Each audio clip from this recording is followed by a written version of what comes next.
Hello, dear UPSC aspirants. I'm Akriti Kanchi, your mentor from Prep IAS, and I'm trying to help you read newspaper in UPSC relevant manner.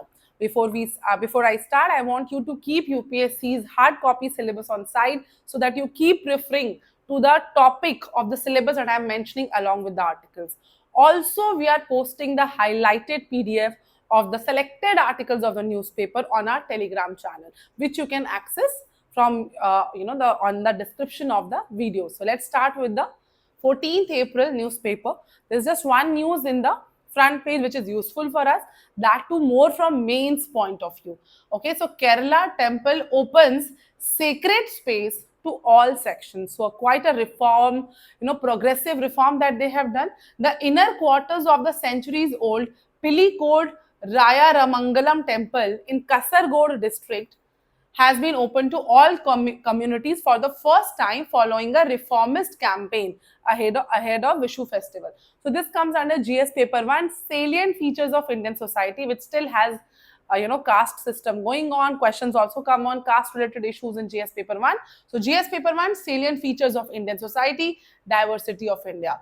Right, so in a landmark move, devotees from all communities enter the Nalambalam, the sacred inner quarter. So it is called Nalambalam. Okay, centuries old Pilikod Rayara Mangalam temple of Kasargod district in Kerala for the first time, ending restrictions based on caste. So before this, only caste related to Brahmin community, Marar community, and warrior communities were allowed in the inner quarters. But now, and sometimes Maniari, Nair, and Vanya communities were allowed in certain festivals. But now, after this reform, which was started by Pilikod Ninav Purush Swam Sahai Sangham, a man's self-help group, gained momentum with a resolution advocating universal entry right. So very good example, hailed as a moral and cultural victory, a sign that age-old rituals must evolve with time to reflect equality and inclusion. We have no option other than going for equality and inclusion. Let's move to the next article. Yes, we have some articles important here also. Again, Kerala's second news, Kerala to be declared first state to achieve total digital literacy. Quite a great thing achieved by Kerala, though it's yet not announced by president, but this is a great achievement. This comes under GS paper 2 education sector. So now 21 lakh people who have completed the local self-government departments, the local self-government had introduced Digi Kerala. Okay, so through that Digi Kerala digital literacy program, making Kerala the first state to achieve total digital literacy. Okay, that's a great thing. Now these old people who are in the pictures have also learned how to use the digital, the website and the computers and everything, and this program has included people of all ages. Quite a good example, okay, which you can write in Digital India, success achieved in India. Another example, another thing, coming from Bodh Gaya, which is a UNESCO World Heritage Site, Buddhist monks protest against 75-year-old law that administers sacred site of Bodh Gaya. Okay, this again comes between, because there's an issue between Buddhist monks and, and Hindu monks here a little bit, right? So this comes under GS paper 1, diversity of India, right? Because their diversity, how to manage them together. The other syllabus it can refer to is GS paper 2, government policies and intervention and issues and management related to it, right? So so we know about Bodh Gaya at the site of People Tree on the banks of now dry Niranjan River. Okay, this is prelims fact. Okay, Niranjan River on the site of People Tree, Siddharth Gautam became Buddha, achieved enlightenment, attained Samma Sambodhi in the Mahabodhi temple in Bodh Gaya, right? So there was this, there's this act, Bodh Gaya Temple Act, BT Act 1949, and Buddhist monks are demanding the repeal of it to regulate the temple's management and resolve disputes between Hindus and Buddhists. So what is that? This Mahabodhi temple is very significant because it is a UNESCO World Heritage Center since 2002, built by Emperor Ashoka in the 3rd century BC. Okay, and this Bodh Gaya Temple Management Committee, this is formed under this Bodh Gaya Temple Act. So this Bodh Gaya Temple Management Committee has 4 Buddhist members and 4 Hindus, and District Magistrate of Gaya is the ex officio chairperson of this management committee, this Bodh Gaya temple management committee. So Buddhist monks are asking that it should be just led by Buddhist members, okay? But there is a reason why Hindus are, are the members of this committee. There is a history around it, because although it's very famous, this Bodh Gaya temple is known for its Buddhist, rich history, because Fa Hin, Chinese travelers like Fa Hin, Huan Sang have visited this place from 5th and 7th centuries. But the place saw a decline when in the early 13th century, when the Sultanate and Mughal empires were coming, Bakhtiyar Khilji, a Turco-Afghan general of the Ghurid ruler of Muhammad of Ghori, when he was coming towards east, right, led by Muslim conquest, Buddhism saw a decline, okay? In 1590, then Buddhism saw a decline, then a Hindu monk, okay, named as Ghamandi Giri, in 1590, a Hindu monk established the Bodh Gaya Mutt as Shaivite monastery, okay? So Buddhism had declined because of other reasons. Then a Hindu monk again, brought it again in the front page. And this Shaivites believed that Buddha was the 9th incarnation of our Lord Vishnu. Okay, so they think Buddhism was the part of Hinduism, and Buddha was part of our incarnation of the stories of Lord Vishnu.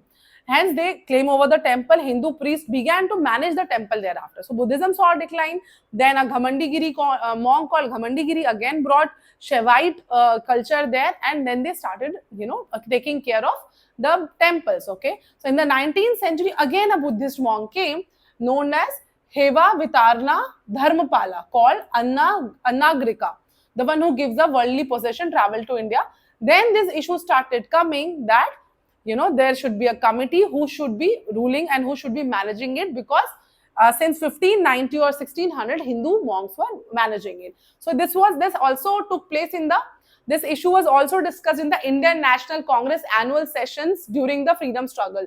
So the contentious issue was raised at the Gaya session of Congress in 1922, and a committee under Dr. Rajendra Prasad was constituted for the resolution of the conflict between Hindus and Buddhists.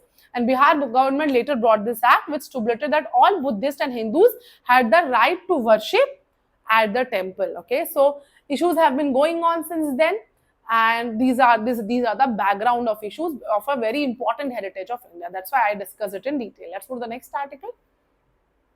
So this article is important, and we have been since the Supreme Court has given its verdict on Article 200 and governor's role in it. We have been discussing it again and again. Again, I'll point out there's a governor's conduct and a judgment of significance. This comes under GS paper 2, Indian Constitution's features, federal issues, judiciary and executive. Governor was a part of executive, and judiciary gave orders, to correct the role of executive here. So there is a check and balance of judiciary and executive happening here. Please note that, okay? So this is a judgment of wide-ranging significance. The state of Tamil Nadu versus the governor of Tamil Nadu, Justice J.B. Pardiwala and Justice R. Mahadevan has, given this verdict that governor of state is neither an appendage of the union nor an independent power center, but is constrained by legal norms and democratic principle. The office of the governor is not exempt from the obligations of representative democracy. The chief minister and council of ministers have been elected by the people, so their wishes have also are supposed to be, taken forward. Okay, so India's federal design rests on a delicate balance. The constitution carefully demarcates legislative authority between the union and the states. It is divided. In which part? In part 11, the relation between centers and states are discussed in the constitution. Part 11, this article 245 is there in the part 11, which talks about the territorial jurisdiction of each, allowing parliament to legislate for the entire country. Parliament has the power to legislate for the entire country or any small part, while state legislatures are confined to their respective territories. Okay, that is, I think, is clear. In article 246 of the same part 11, 7th schedule is referred. So Constitution 7th schedule has 3 lists. Okay, so 7th schedule has actually the lists mentioned there. List 1, list 2, list 3. List 1 is the list of items that are to be seen by union. List 2 has the items to be seen by states, and list 3 are the concurrent, where both union and state can legislate, right? And in an event of conflict with a parliamentary law, primacy is given to the union legislation, which is of course will happen. So governor, though appointed by the president, functions as the constitutional head of the state. Okay, barring specific instances, he is bound to act on aid and advice of the state's council of minister, as president has to do in the center. Okay, that is what is written. So article 200 of the constitution has been reinterpreted in this case by Supreme Court judges of how governor ought to assent the bill. So into article 200, what is mentioned, the governor may grant assent, withhold assent and return the bill to the assembly for reconsideration, or reserve the bill for the president's consideration. In one of these, where he can withhold assent without giving a message, that was considered a pocket veto, but it has been rejected by the court in State of Punjab versus Principal Secretary case in 2023. Okay, court also held that the Constituent Assembly debates deliberately omitted the governor's discretion, and they aimed at ensuring that governor's role was constrained by the advice of the elected executive. Okay, they want that governor should mostly be taking the advice of council ministers, and court identify only 3 narrow circumstances. Please note, court identified only 3 circumstances where governor can act with discretion.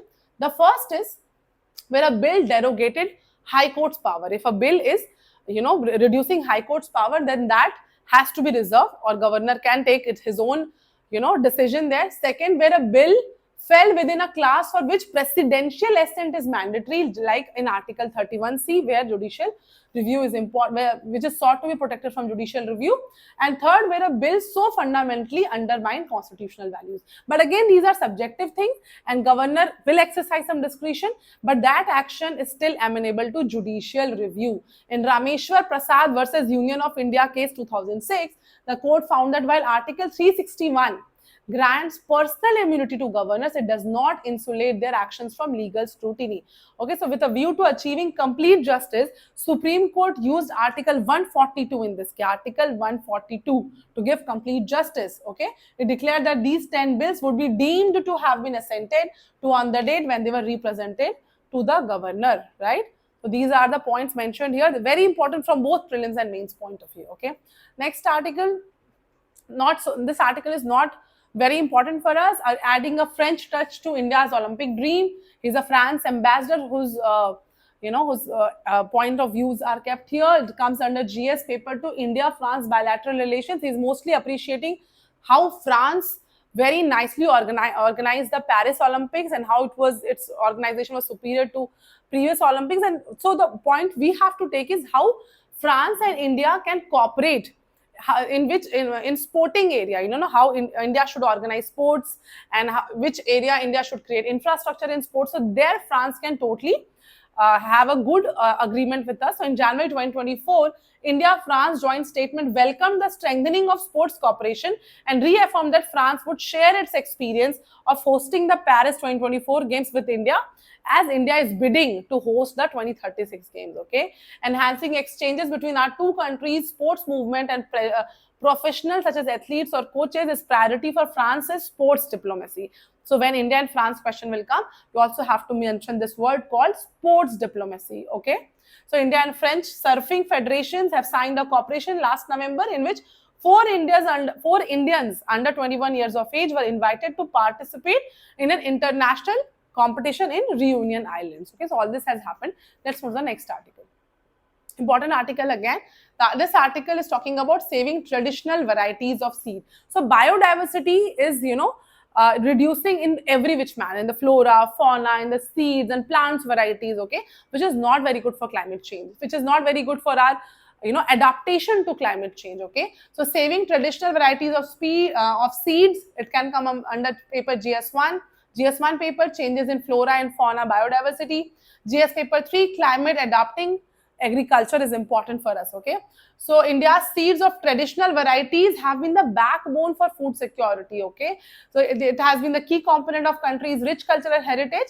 This high yield variety, which came with green revolution, are highly dependent on chemical fertilizers, water dependent farming, increased vulnerability to climate shocks, and altered food quality and nutrient content. Okay, so these traditional varieties have the capability to withstand droughts, floods, and replenish depleted soils. Okay, so they are important, but there are several issues why they are not being able to be used, and why are they reducing in, you know, their numbers and percentage, and its stocks are reducing in, you know, in amount. So for what is the first issue? First issue is market demand. There is not enough market demand for these kind of varieties. Okay, that's the major issue.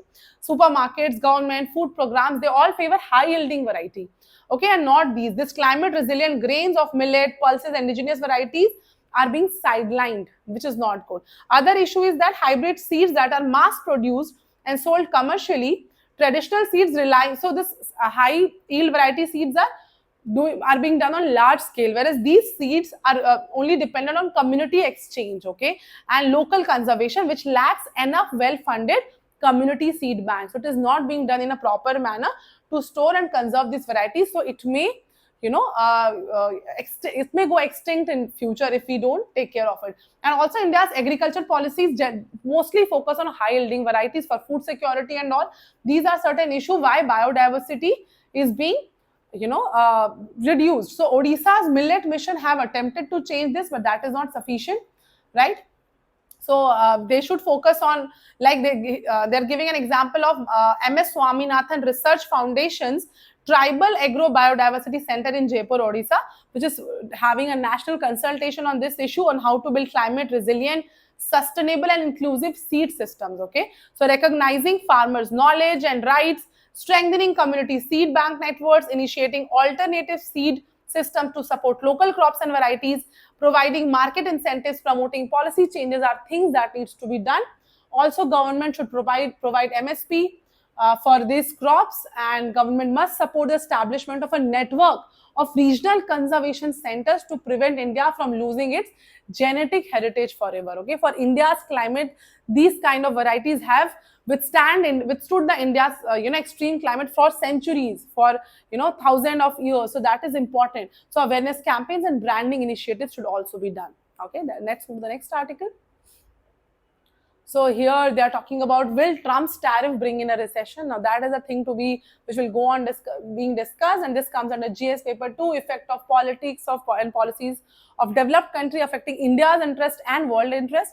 So with its high per capita income and low tariffs, the US has been the largest export markets for goods from cars to computers, aiding the creation of manufacturing job in several countries. So US had become a, you know, a hub which was exporting a lot of things from different countries. So these different countries manufacturing companies were benefiting from it, right? So imports from about 60 countries will have a significant higher level tariff, which is reciprocal tariff, and it's include tariff of 20% on EU, 27% of India, 46% on Vietnam, right? And President Trump is also against India because India, he's calling India as a tariff king. Marked increase in India's tariff since 2018. So he's against this tariff structure. You can see here trade balance of US with other countries. So US is having negative trade balance, you know, trade deficit.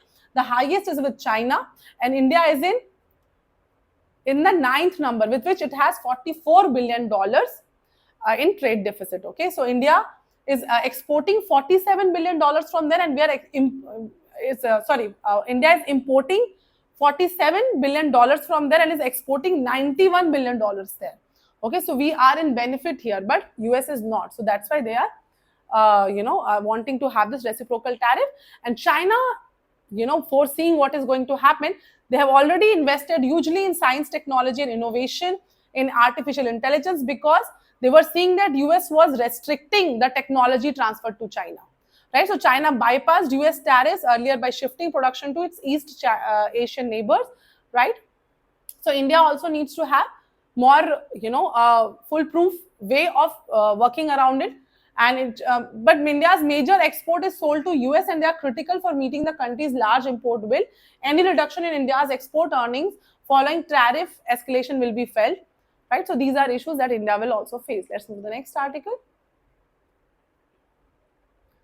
Okay, another article we'll discuss.